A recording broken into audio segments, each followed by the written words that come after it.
नमस्कार जन संवाद में आपका स्वागत है। दोस्तों आ चुके हैं 19 मार्च। फटाफट ब्रेकिंग न्यूज़ निकल के आ रही है करके आपको विस्तार से बताएंगे। पहली बड़ी अपडेट निकल के आई है। तो दोस्तों आखिरकार SBI को लेकर सुप्रीम कोर्ट ने एक बार फिर से फटकार लगाई। 21 मार्च तक पूरी तरीके से चुनावी बॉन्ड से जुड़ी सारी जानकारियाँ देने के दिए आदेश। सुप्रीम कोर्ट ने फिर से दिया आदेश। दूसरी खबर में आपको बताएंगे जहाँ चुनाव आयोग का बड़ा एक्शन, 6 राज्यों के गृह सचिव हटाने के निर्देश, बंगाल के DGP को भी हटाया। बड़ी अपडेट जहां यूपी में योगी के मुख्य सचिव को हटाया। तीसरी खबर में बताएंगे मुख्तार अंसारी के बेटे को सुप्रीम कोर्ट से मिली जमानत, ये भी हम आपको बताएंगे। बड़ी अपडेट राहुल गांधी ने शक्ति प्रदर्शन पर सियासी संग्राम, बीजेपी को लगा तगड़ा झटका, बीजेपी कैसे तिलमिलाए हुई बताएंगे इसके बारे में भी। और वहीं बड़ी अपडेट निकल के आई है जहाँ बिहार NDA में सीट शेयरिंग फाइनल, बताएंगे आखिर किसको कितनी सीटें मिल रही हैं। वहीं सत्येंद्र जैन को लेकर आई है बड़ी खबर। इल्बिश यादव ने आखिरकार कबूलनामा किया, बोला हाँ मैं पार्टियों में सांपों और उनके जहर की करता था सप्लाई। आखिरकार उसने कबूल लिया है एक सच, ये भी हम आपको बताएंगे। और इस बीच डूंगरपुर केस, यूपी के पूर्व कैबिनेट मंत्री आजम खान को 7 साल की सजा, जमीन पर जबरन करवाया था कब्जा, इसके बारे में भी हम आपको बताएंगे। और इस बीच सब कुछ खबरें के करके आपको जान लेना जरूरी है। जहाँ उत्तराखंड में 91 मुस्लिम कारोबारियों का रजिस्ट्रेशन हुआ है रद्द, इलाका खाली करने के भी आदेश। तो सब कुछ खबरें जान लेना जरूरी है। चुनावी बॉन्ड पर कैसे भड़की है कांग्रेस, और वहीं आज या कल में कांग्रेस पार्टी भी अपने प्रत्याशियों को कर सकती है ऐलान, ये भी बताएंगे। लेकिन उससे पहले एक छोटा सा निवेदन, अगर आपने चैनल को सब्सक्राइब नहीं किया तो पल पल अपडेट के लिए चैनल को सब्सक्राइब करना ना भूलें दोस्तों। दरअसल पहली जो बड़ी अपडेट निकल के आई है, एक बार फिर से कल जो है वो 18 मार्च था और सुनवाई हुई है। सुप्रीम कोर्ट के जज ने बड़ा चौंकाने वाली टिप्पणी की है। SBI 21 मार्च तक अपने चुनावी बॉन्ड से सारी जुड़ी जानकारियां दे, सुप्रीम कोर्ट का स्टेट बैंक को आदेश। दरअसल चुनावी बॉन्ड से जुड़े सभी विवरण का खुलासा करने को लेकर सुप्रीम कोर्ट में सुनवाई के दौरान मुख्य न्यायाधीश DY चंद्रचूड़ ने कहा है कि SBI को विवरण का खुलासा करने में चयनात्मक नहीं होना चाहिए। हम चाहते हैं कि चुनावी बॉन्ड से जुड़ी सारी जानकारियाँ सार्वजनिक की जाएँ जो भी SBI के पास है। सुनवाई के दौरान सुप्रीम कोर्ट ने कहा है कि हमने SBI से सभी विवरण का खुलासा करने को कहा था, इसमें चुनावी बॉन्ड्स नंबर भी शामिल थे। SBI चुनावी बॉन्ड से जुड़ी पूरी जानकारी दे। सुप्रीम कोर्ट ने सख्त लहजे में कहा है कि जो भी जानकारी है सबका खुलासा किया जाए, SBI हमारे आदेश का पालन करे। दरअसल आपको बता दें एक एक करके सभी जानकारियां जो है वो वेबसाइट पर अपलोड करने को कहा है। सुप्रीम कोर्ट ने सख्त निर्देश दिए। प्रशांत भूषण ने कहा, प्रशांत भूषण ने कोर्ट में सुनवाई के दौरान SBI को फटकार भी लगाई है जो है वो सुप्रीम कोर्ट ने SBI से पूछा कि आखिर चुनावी बॉन्ड से जुड़ी जानकारी में प्रत्येक बॉन्ड पर नंबर क्यों नहीं है। प्रशांत भूषण ने कहा कि अदालत ने SBI से सख्त लहजे में कहा है कि इसका खुलासा करें। SBI को 21 मार्च को शाम 5 बजे तक हलफनामा दाखिल करना ही होगा। तो ये चीज़ें जो हैं वो प्रशांत भूषण ने एक तरीके से ये खुलासा किया और सुप्रीम कोर्ट ने कड़ी फटकार भी लगाई है। तो मोदी सरकार के भ्रष्टाचार पर एक तरीके से चंद्रचूड़ का ये करारा प्रहार आपको कैसा लगा, अपने सुझाव दें। अगली एक और अपडेट निकल के आई है। चुनाव आचार संहिता लागू होने के बाद बड़ी कार्रवाई, 6 राज्यों के गृह सचिव हटाए गए, बंगाल DGP भी हटाए गए। जहां दरअसल लोकसभा चुनाव में फिलहाल समान अवसर सुनिश्चित करने के लिए चुनाव आयोग ने सोमवार को गुजरात, यूपी, बिहार, झारखंड, हिमाचल प्रदेश और उत्तराखंड के गृह सचिव को हटाने का आदेश दे दिया है। उन्होंने बताया है कि पश्चिम बंगाल के पुलिस महानिदेशक को हटाने का भी आदेश दे दिया गया है। ये कदम समान अवसर बनाए रखने के चुनावी प्रक्रिया की अखंडता सुनिश्चित करने के आयोग के कोशिश हैं। साथ ही मिजोरम और हिमाचल प्रदेश के सामान्य प्रशासनिक विभागों के सचिव को हटा दिया गया। लोकसभा चुनाव के कार्यक्रम की घोषणा कुछ दिन बाद मुख्य चुनाव आयुक्त राजीव कुमार अध्यक्ष वाले चुनाव पैनल ने बेहद मुंबई नगर आयुक्त इकबाल सिंह चहल, अतिरिक्त आयुक्तों और उपायुक्तों को हटाने का भी आदेश दिया है। तो ये चीज़ें कहीं ना कहीं एक तरीके से उत्तर प्रदेश में योगी के मुख्य सचिव संजय प्रसाद को भी हटा दिया गया है।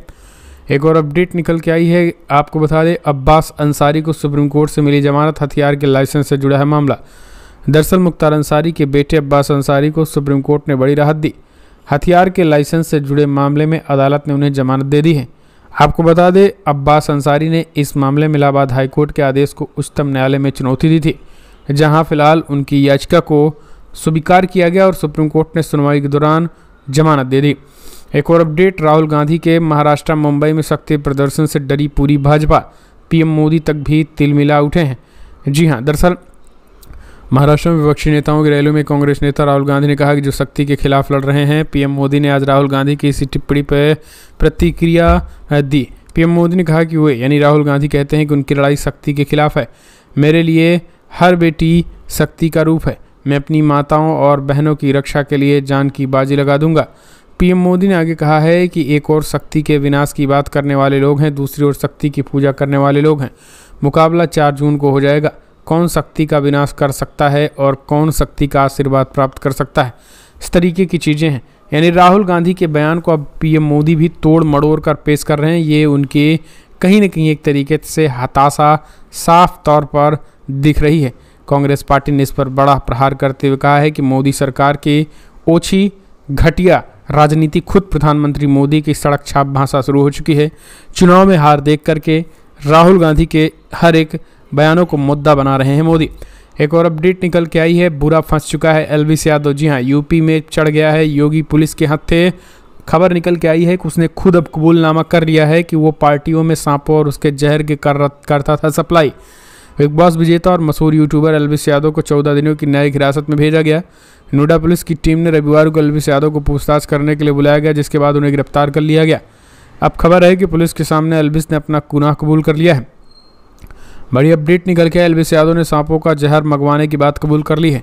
एलवीस अन्य आरोपियों के संपर्क में था और वो दूसरी तरफ एलवीस की याचिका पर कोर्ट में सुनवाई नहीं हो सकी क्योंकि नोएडा में वकीलों की हड़ताल चल रही है। तो सीधे तौर पर यह बड़ी खबर निकल के आई है। पुलिस जांच में एलवीस यादव ने स्वीकार कर लिया है कि कुछ लोगों के संपर्क में था। पुलिस ने एलवीस की लोकेशन और सीडीआर भी दिखाई। साथ ही पूछताछ के दौरान एलवीस ने सांप और जहर की बात भी हामी भर दी है। तो कहीं ना कहीं एक तरीके से देखा जाए तो एनडीपीएस एक्ट में कहीं ना कहीं 29 एनडीपीएस एक्ट लगाया गया है, जिसमें कम से कम 20 साल की सज़ा जो है वो है। एक और अपडेट निकल के आई है दोस्तों, अगली खबर, जहां बिहार एनडीए में seat sharing file, BJP 15, JDU 16, LJP 5 सीटों पर लड़ेगी लोकसभा चुनाव। भारतीय जनता पार्टी की अगुवाई वाले राष्ट्रीय जनतांत्रिक गठबंधन ने बिहार में सीट बंटवारे का ऐलान कर दिया। बीजेपी 17 सीट लड़ेगी जबकि नीतीश कुमार की जेडीयू 16 सीटों पर लड़ेगी। बाकी सीटों में चिराग पासवान की लोजपा, रामविलास को 3 सीटें, जीतन राम मांझी की हम को 1 सीटें और उपेंद्र कुशवाहा की रलोमो को 1 सीटें मिली है। दिल्ली में बीजेपी मुख्यालय में पार्टी के बिहार प्रभारी विनोद तावड़े ने सीट बंटवारे का ऐलान कर दिया है। इस मौके पर बीजेपी के प्रदेश अध्यक्ष सम्राट चौधरी, जेडीयू नेता संजय झा समेत अन्य दलों के नेता भी मौजूद थे। तावड़े ने 5 दलों के बीच बटी 40 सीटों की सूची जारी कर दी थी, जिसमें साफ हो गया है कि लोकसभा चुनाव में केंद्रीय मंत्री पशुपति पारस की रालोजपा का पत्ता कट गया है। पुरानी रालोजपा के कब्जे वाली नवादा सीट पर इस बार बीजेपी लड़ेगी, जहां से पारस कैंप के चंदन सिंह सांसद हैं। चंदन लोजपा के कद्दावर नेता सूरजभान सिंह के भाई हैं। तो ये एक बड़ी अपडेट निकल के आई है। एक और अपडेट निकल के आई है, अगली खबर, जहां डूंगरपुर केस, यूपी के पूर्व कैबिनेट मंत्री आजम खान को 7 साल की सजा, जमीन पर जबरन करवाया था कब्जा। यूपी के रामपुर में चर्चित डूंगरपुर केस में सपा के वरिष्ठ नेता आजम खान को 7 साल की सजा सुना दी गई। इसके तहत ही 3 दोषियों को 5-5 साल तक जेल की सजा सुनाई गई। इनमें रामपुर के पूर्व नगर पालिका अध्यक्ष अजहर अहमद खान, पूर्व क्षेत्राधिकारी आले हसन और बरकत अली शामिल हैं। 16 मार्च को रामपुर की एमपीएमएलए कोर्ट ने चारों लोगों को दोषी करार दे दिया था। सीतापुर जेल में बंद पूर्व कैबिनेट मंत्री वीडियो कॉन्फ्रेंसिंग के जरिए कोर्ट में पेश हुए हैं। साल 2019 में रामपुर की डूंगरपुर बस्ती में निजी जमीन पर जबरन कब्जा करने आए आरोपियों ने जमकर हंगामा किया था। आरोप है कि वहां मौजूद घर में घुसकर लोगों ने मारपीट की, सामान लूट ले गए थे। यूपी में बीजेपी की सरकार आने के बाद जमीन के मालिक एहतशाम ने आजम खान सहित 6 लोगों के खिलाफ केस दर्ज कराया था। सभी के खिलाफ आईपीसी की धारा 452, 504, 506 और 120B के तहत केस दर्ज था। अब इन सब इसी मामले में 7 साल की सजा हुई है। एक और अपडेट निकल के आई, बीजेपी को तगड़ा झटका, राज्यसभा सांसद अजय प्रताप सिंह ने दिया भाजपा से इस्तीफा। इससे पहले 2 और सांसद कांग्रेस में हो चुके हैं शामिल।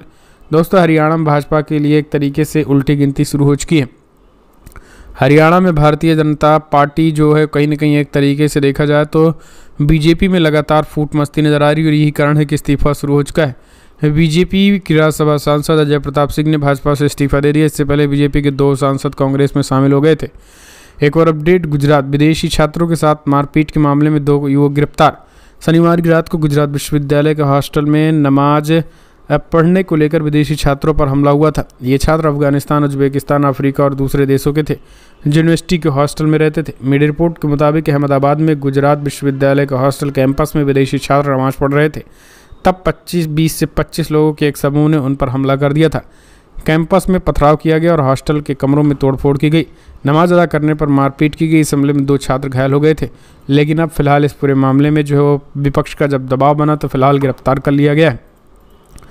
एक और अपडेट, उत्तराखंड में 91 मुस्लिम कारोबारियों का रजिस्ट्रेशन रद्द, इलाका खाली करने का आदेश। आप समझ लीजिए, उत्तराखंड के धारूचूड़ा में स्थानीय व्यापारियों के संघ ने 91 अल्पसंख्यक दुकानदारों के पंजीकरण रद्द कर दिया।